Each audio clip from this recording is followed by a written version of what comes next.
everyone, my name is Stephanie. Last year I taught preschool in an integrated classroom in Connecticut, and I wanted to do a quick little review of some of the things that I taught and some of the things that I learned this past year.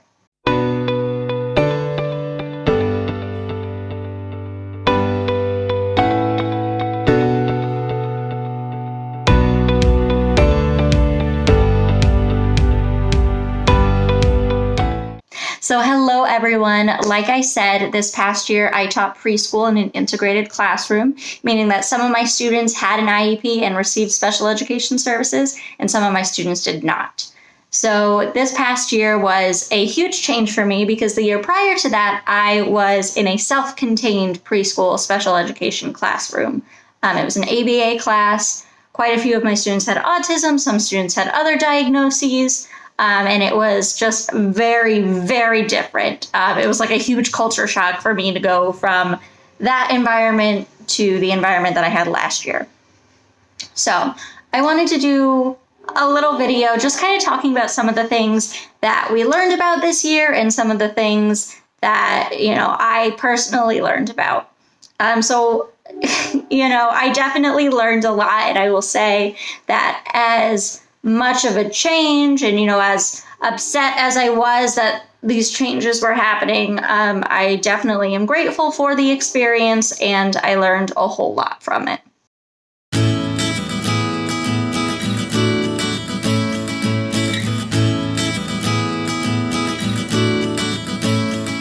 So first, let's talk about some of the things that I personally worked on this past year. So as part of teaching in Connecticut, for my first few years, I have to do this mentor program. And so I have a fabulous mentor. Her name is Jess. She is just great. She works specifically with reading. She's the reading interventionist at one of the elementary schools. So she is someone that, I can definitely go to about a lot of things. But I really wanted to work on my reading instruction this year, and so it was fabulous to have her as a resource. So I really worked on, some of my reading instruction and really working on helping my kids to learn their letters, learning letter names, letter sounds, how to write the letters. That was something that I was really focusing on this year. So I had gotten to use a bunch of different sort of programs, different curricula, and I thought that being able to use pieces from all of these different things was so helpful to me. So I have a background in foundations. That's really what we used at my last school.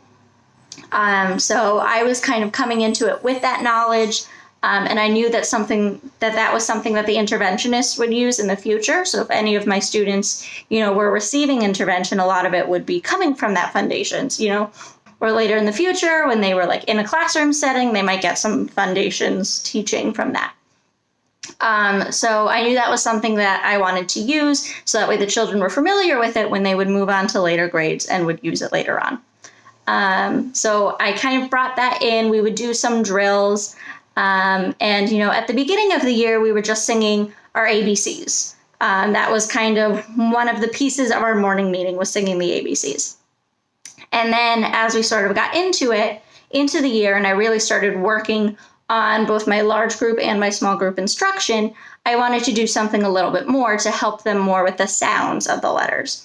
So then I started doing a foundations drill where rather than just singing the ABCs, we do the letter, the picture that we associated with it, and the sound. So like A, apple, A, B, bat, B. And we'd use the pictures to kind of help us. And that's something that I'm familiar with some older grades that I worked with previously. So, having that knowledge, I think, really helps me to be able to help my kids. And then later on, I saw this thing online, and it was like, children don't know what letters look like, but they know what sounds sound like. So as long as a child is able to hear, they can hear sounds. So that's a good place to start with them when they're learning letters and spelling. So I kind of changed how I was teaching things.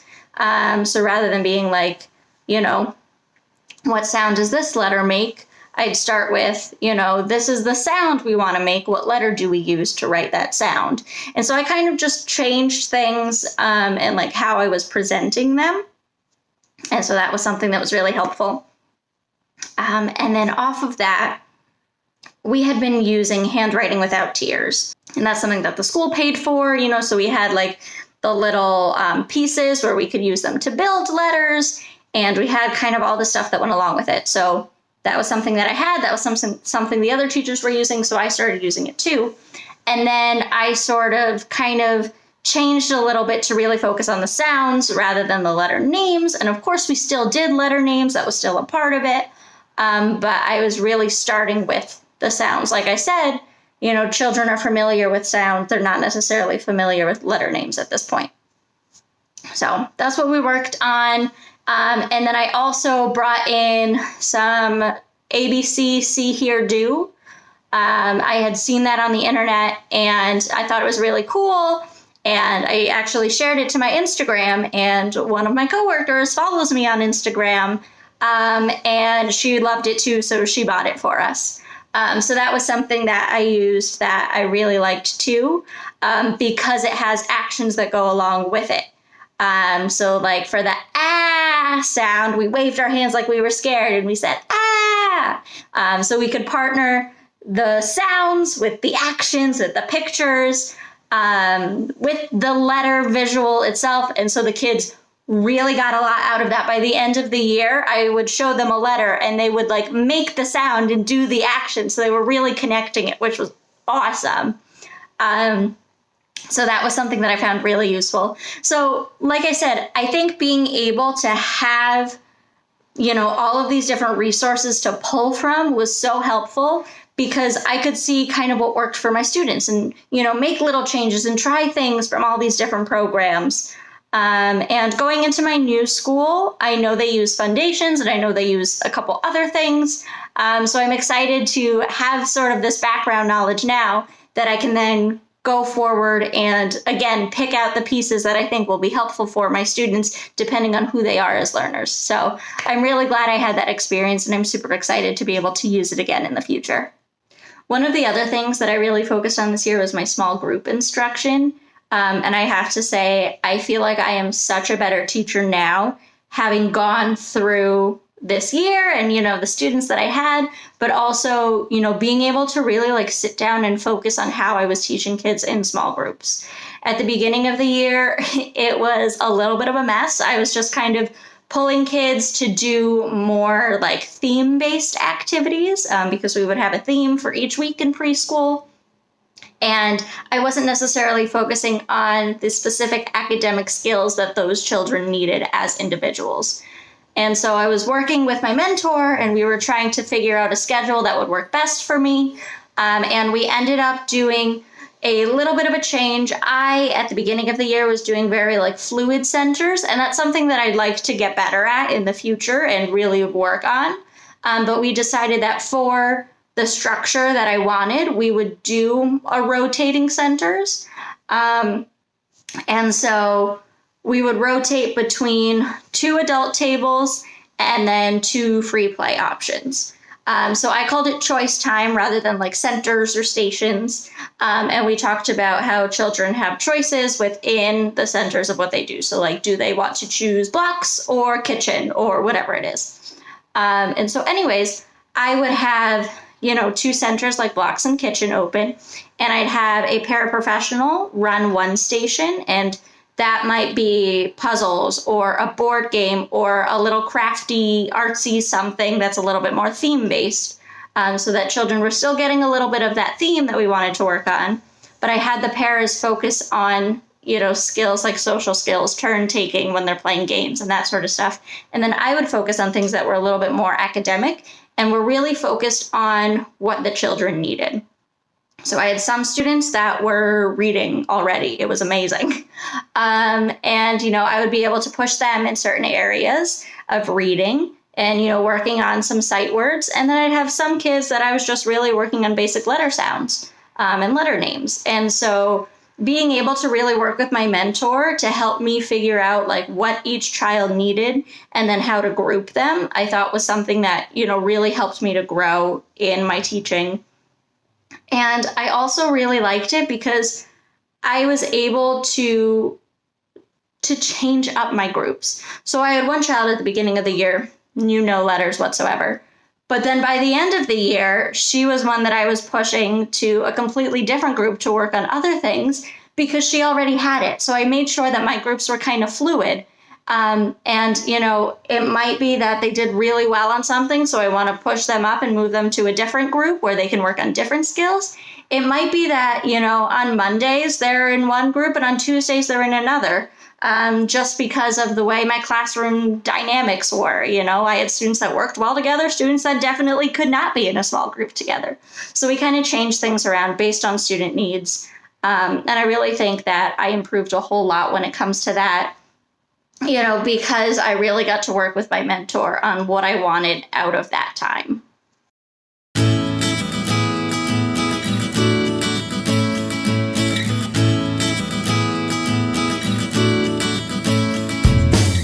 Okay, so while I worked on a lot of stuff personally as a teacher, I also want to talk a little bit about some of the things that I was sharing with my students, that I was teaching my students this year.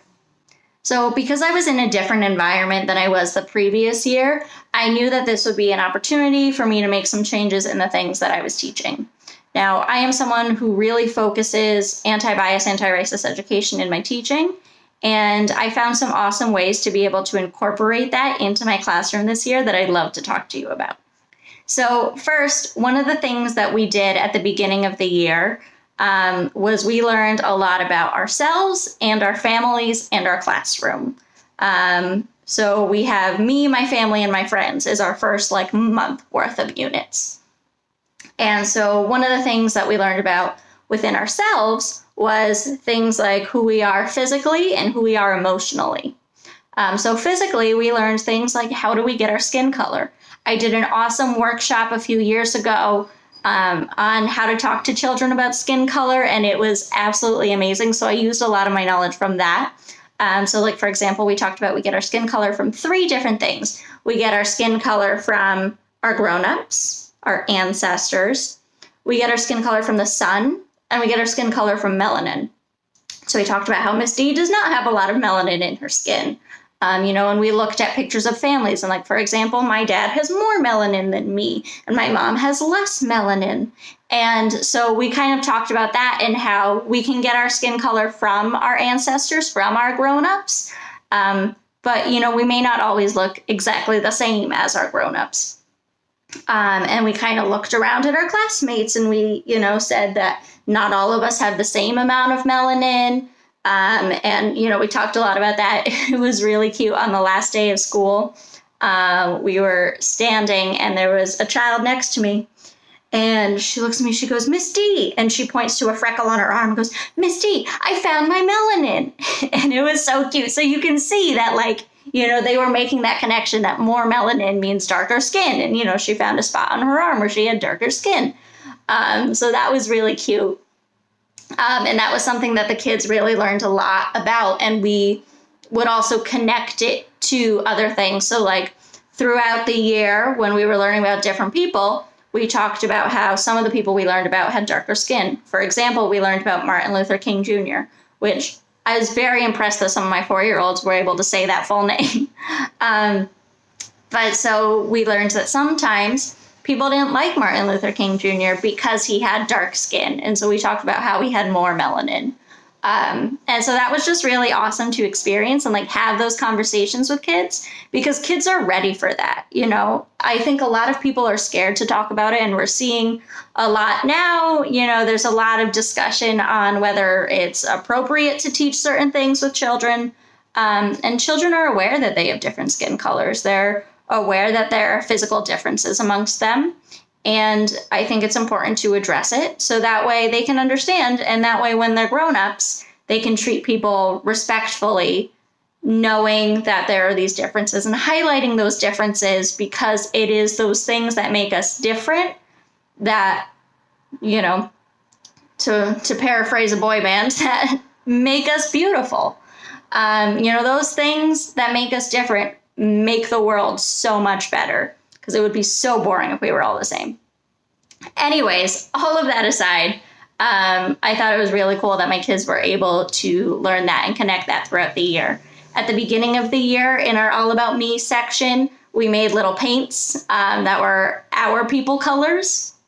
And so they got to mix in a bunch of different colors to make something that looked similar to their skin tones. And then we would use that later when we were painting self-portraits and things, which I thought was really fun. One of the other things that I really focused on this year was not giving up, was persevering.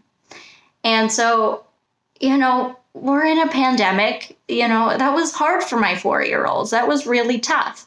And there were times where they were just not feeling it, and they would just not be able to do something and give up right away. And so I really wanted to focus with them on trying to do things even when they're hard, because they are capable of doing hard things. And so I started sprinkling in some stories about people who didn't give up. And so we started off with a story about Ruby. Ruby finds a worry, and that was something to sort of introduce this idea of having big feelings and having these sort of problems that we're working through. So Ruby has a worry, and it grows and it grows. And once she starts talking about it, it shrinks, and she's able to get past it and to work through it. So that's something I really wanted my students to learn this year. And because of that, I started thinking about all these other different stories where we can talk about people working through things. So I did, throughout the year, stories of all these different people who had some sort of hard thing happen, and they worked through it. And so it was all about people who were survivors. Maybe they had dark skin like Martin Luther King Jr., and so people didn't like him. And, he decided that he was going to show people how to be kind. He was going to be a leader. And that's kind of how we introduced the word leader in our classroom, that a leader is someone who shows you what to do. So like our line leader has to show you how to act in line, how to walk, how to keep their voices quiet, that sort of thing. And so we talked about how there were these problems where people were being mean to Martin Luther King Jr. And what did he do? He kept going. He kept being a leader. He kept working to teach people how to be kind. So we talked about him. When we were doing our dinosaur unit, we talked about Mary, the dinosaur lady, and we read a book about her, and we learned that she was a girl who wanted to learn about science, and so people thought that she couldn't because she was a girl, and she didn't let that stop her. She kept learning, she kept going to school, she kept finding dinosaurs, and she found the first dinosaur ever. So it was just really cool that we were able to sort of make those connections. And throughout the year, children would remember those and connect them to other stories, which was just so amazing for me to see. Like we learned about Martin, we learned about Mary, we learned about Ruby Bridges, and we talked about her. We learned about Temple Grandin. And one of the things we talked about is how Temple had a hard time in school because she had a disability, because she had autism. And we learned that some of the kids in our class have a hard time at school too. But guess what? Temple went to school 3 times. She went to college 3 times. And now she's a doctor, and now she teaches other people. And so we talked about how other people may say things to you, may tell you you can't do something. But we talked about how important it is to persevere, to not give up. And one of the things that I really liked, I had some extra time with my morning kids for a little while. Because of the way our schedule worked, my morning students had a different special than my afternoon students. So we ended up having some extra time in the morning. And I taught the morning class how to sign Survivor by Destiny's Child. And so we talked about how we were survivors. We're not going to give up. We're not going to stop. And that was just so fun. And I actually got a couple messages, like one mom would say, like, so my child came home singing something that sounds like Destiny's Child the other day. Like, do you know where he got that from? And it was just really funny because that was something that we were learning and they absolutely loved. They say like, Miss D, can we sing the Survivor song? And so we did the slower version by 21. And because that was a little bit slower and easier for us to learn. And then they'd be like, Miss D, can we do the fast one? And so we do the original Destiny's Child version and do that really fast. And they loved that. So that was really special. And then at the end of the year, I had them put on their little graduation caps that they made. And we signed it, and I sent the video home to their families since we couldn't do anything in person to like celebrate them moving on. So that was just really special, and I absolutely loved that. Another thing that we really talked about this year was the definition of a family. And we said that a family was a group of people who love and take care of each other. And for us, this might be our families at home that we live with. It might be our families far away. Like I talked to them about how my sister lives on the other side of the country, but we're still a part of the same family. She's still my family, even though we don't live together. We talked about how, this year Miss D was living by herself in an apartment, and my mommy and my daddy lived in a different home, but we're still family, even though we don't live together. And we also talked about how our classroom was a family because we are a group of people who love and take care of each other. And so we talked about all the different things that families look like, some people who might be in our family. We talked about things that families can do together. We talked about how they like to go bike riding with their families or cook with their families or whatever. And so that was just really special for us because we got to adapt that to our classroom. And we read stories about families of penguins and things, but we also really got to connect it to us and our families and make those connections. Some of my students had adoptive families. Some of my students have extended families that live with them, or have multiple families that they live with. So it was just really special to talk about some of the things that were the same and different between our families, and to know that the thread amongst all of those was that there are people who love and take care of us. One of the things that I really wanted my students to get out of this year was that not only are they welcome in my classroom, they belong in my classroom. That not only are they accepted and tolerated, but that they are loved and that they belong with us in our classroom family. So, that's when I would really point out all of the special things about my students. We'd make sure that students would be able to come in and share things from home that made them feel special. I had one student who built a computer, from scratch. They bought a kit, and she and her mom sat down and built a computer at 4 years old. This is someone who told me that she wanted to be some sort of engineer one day. She wanted to build things. And so her mom found this computer kit and they built it together, which was amazing. So of course we had her bring it in and show it off because that was something that made her special. And being able to share that made her feel so good and made her really feel like we cared about her, like we loved her and we wanted to know more about who she was as a person. And so we'd let students do this all the time. I had some students who would bring in games. I had a couple kids who played dreidel at home. And that was a game that we learned how to play this year. And we talked about how, if you spin the gimmel, then you win all the chocolate. And they were so excited about that. So these were different things that my children were able to bring in and share a part of their family. And that was something that I really wanted to do this year, and I think turned out really well. I made sure to be very honest with my families that I care a lot about who they are, and if there's ever anything they want to share, they are more than welcome to share it. I had families from multiple different areas of the world who would share things. I had one family who went on vacation back to visit the grandparents who lived on the other side of the world and, sent us pictures and sent little souvenirs in to kind of show us some of the things that they saw.